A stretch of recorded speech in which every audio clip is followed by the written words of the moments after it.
बाडडा news देखने वाले सारे दर्शकों ने राम राम और नमस्ते। आज की वीडियो में अपन डिस्कस करांगे अंबाला लोकसभा सीट के बारे में, उसका विश्लेषण करांगे 2019, 2014 और 2009 के चुनाव के बारे में कि के कुछ पोजीशन थी, किस पार्टी की के पोजीशन थी, कितने वोट थी, हारे कितने वोट थी, जीते, और 2024 में क्या संभावना है। तो अगर आप बात करें 2019 की और फिलहाल 2024 की, तो 2019 में है रतनलाल कटारिया यहाँ से जीते थे और बीजेपी की तरफ से थे। कांग्रेस की तरफ से कुमारी शैलजा थी, जो 3,42,000 वोट से हार गई थी। रतनलाल कटारिया को मिले थे 7,46,000 वोट और कुमारी शैलजा को मिले थे 4,04,000 वोट। वोट का डिफरेंस था 3,42,000। और अभी ये इनका निधन हो गया है रतनलाल कटारिया के, इनकी जगह बीजेपी को में टिकट मिले इनकी वाइफ को, बंतो कटारिया को। और कांग्रेस की तरफ से अभी कोई सीट फाइनल नहीं हुई है। हाँ, जो कुमारी शैलजा यहाँ से 2019 में लड़ी थी, उनको सिरसा से लड़वाने की तैयारी है। यहाँ से वो नहीं लड़ेंगे अब की बार, ये संभावना जताई जा रही है, क्योंकि सिरसा लोकसभा सीट पे भी उनके खिलाफ अशोक तंवर हैं, जो पहले कांग्रेस के सदस्य थे। उन्होंने 2019, 2014 और 2009 में सिरसा में चुनाव लड़ा था कांग्रेस की तरफ से और 2009 में वो जीते भी थे। तो वहां पे कांग्रेस वर्सेस कांग्रेस ही रहेगा, बीजेपी का कैंडिडेट है। तो वहां पे ये कुमारी शैलजा चली गई है। अभी तक कोई नाम फाइनल नहीं हुआ। आपको जो अंबाला से देख रहे हैं उस एरिया से, उनको क्या लगता है कि कांग्रेस किस कैंडिडेट को वोट दे तो वो अच्छा रहेगा, वो यहाँ से जीत सकता है? ठीक है, तो ये था। और तीसरे नंबर पे बीएसपी के डॉक्टर कपूर सिंह रहे थे, जिनको 96,000 मिले थे, लगभग 7% वोट था। और आईएनएलडी के रामपाल सिंह को मिले थे 19,000 वोट, जो था कि लगभग 1.5% था। अगर 2014 की बात करें तो 2014 में भी बीजेपी की तरफ से रतनलाल कटारिया थे और कांग्रेस की तरफ से राजकुमार वाल्मीकि थे। तो यहाँ पे भी वोट का डिफरेंस लगभग 3,40,000 था। यहाँ पे बीजेपी को मिले थे 6,12,000 वोट, कांग्रेस को मिले थे 2,72,000 वोट। वोट का डिफरेंस 3,42,000। और तीसरे नंबर पे आईएनएलडी डॉक्टर कुसुम थी, जिनको 1,29,000 वोट मिले थे। और चौथे नंबर पे बीएसपी, यहाँ पे डॉक्टर कपूर सिंह को मिले थे लगभग 1,02,000 वोट, जो कि था 8.5% के आसपास। अगर 2009 की बात करें तो कांग्रेस की तरफ से कुमारी शैलजा लड़ी थी, और यहाँ से जीती थी। दूसरे नंबर पे थे बीजेपी की तरफ से रतनलाल कटारिया, जिनको 3,07,000 वोट मिले थे। वोट का डिफरेंस था मात्र 14,000। तीसरे नंबर पे बीएसपी है, चंद्रपाल सिंह थे, जिनको 1,88,000 वोट मिले थे। हरियाणा जनहित कांग्रेस के दलबीर सिंह को 30,000 वोट मिले थे, लगभग 3.5%।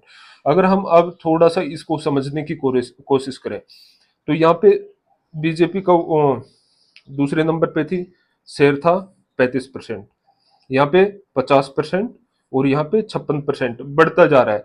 क्यों बढ़ रहा है? क्योंकि देखो यहाँ पे जो इनका वोट था, अगर हम बीएसपी की बात करें, बीएसपी तीनों में थी।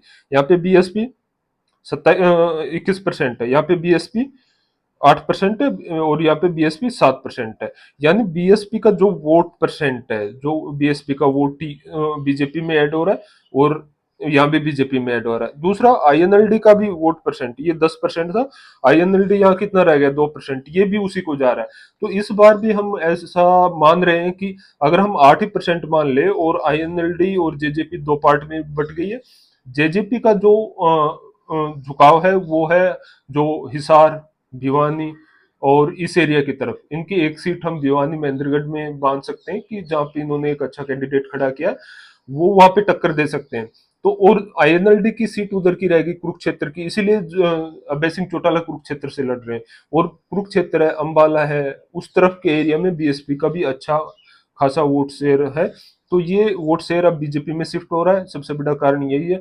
और जो दो मुद्दे, मेन मुद्दे थे हरियाणा में, किसान आंदोलन, उसका प्रभाव इस एरिया पे पड़ा है। जो दूसरा मुद्दा था अग्निवीर स्कीम, जिसके तहत 4 साल का जो सर्विस पीरियड है, उसका भी कुछ प्रभाव पड़ेगा। अगर वो दोनों ही मान ले तो यहाँ पे 3.5 लाख के आसपास अंतर है। और परसेंटेज का बात करें तो लगभग 26% है। और यहाँ पे वोट फिर तीनों पार्टी में जाएंगे। तो एक हिसाब से हम कह सकते हैं कि चांस बन रहे हैं कि बीजेपी जीत जाए, पर वो डिपेंड करेगा कि कांग्रेस किसको कैंडिडेट उतारती है।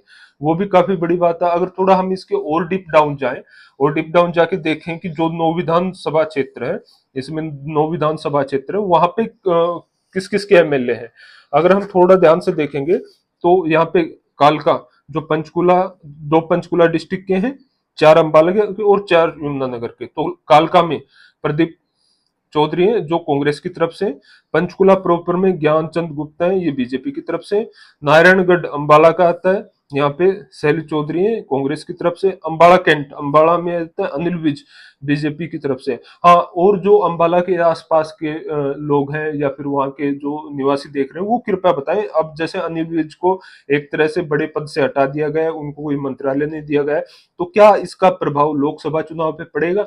हाँ, डेफिनेटली विधानसभा चुनाव में पड़ेगा। मैं पूछ रहा हूँ अभी जो लोकसभा चुनाव होंगे उन पे फर्क पड़ेगा कि नहीं, कृपया जानकार लोग भी बताएं कि कितना फर्क पड़ेगा। जैसे 56% शेयर है इनका अभी लोकसभा में, तो ये घट के कितना हो सकता है। ऐसे ही अंबाला सिटी से असीम गोयल बीजेपी की तरफ से, मुलाना अंबाला वरुण चौधरी कांग्रेस की तरफ से, सुधराना यमुनानगर रेणुबाला कांग्रेस की तरफ से, जगाधरी यमुनानगर कंवरपाल गुर्जर बीजेपी की तरफ से, यमुनानगर प्रॉपर से घनश्याम दास बीजेपी की तरफ से। अगर हम काउंट करें, एक, दो, तीन, चार, पांच, पांच सीट जा रही है बीजेपी को और चार जा रही है कांग्रेस को, तो इसमें मिला जुला असर है।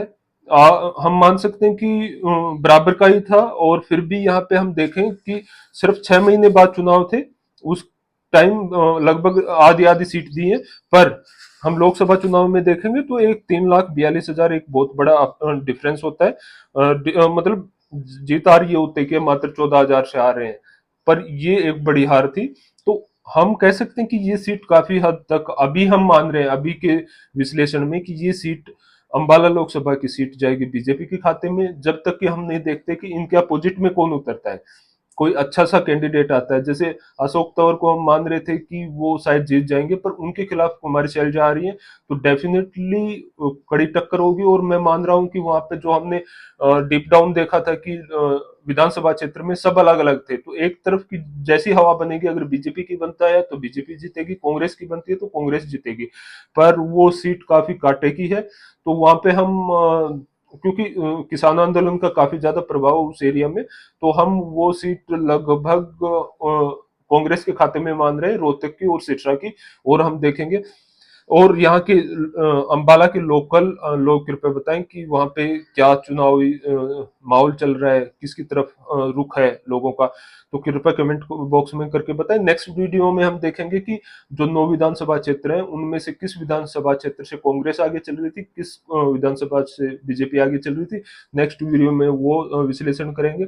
अगर इसके अलावा आप किस और विधानसभा सीट या लोकसभा सीट का वीडियो चाहते हैं, कृपया वो हमें बताएं, वो हम लेके आएंगे। और कृपया हमें बताएं कि बीजेपी 10 में से कितने लोकसभा सीट लेगी और कांग्रेस 10 में से कितनी सीट पर जीत सकती है, वो कृपया कमेंट बॉक्स में बताएं। इसके अलावा अगर आपकी कोई बहुमूल्य सुझाव है तो कृपया हमें बताएं, हम उनको लागू करने का कोशिश करेंगे। और यहाँ तक हमारे साथ वीडियो में बने रहने के लिए धन्यवाद।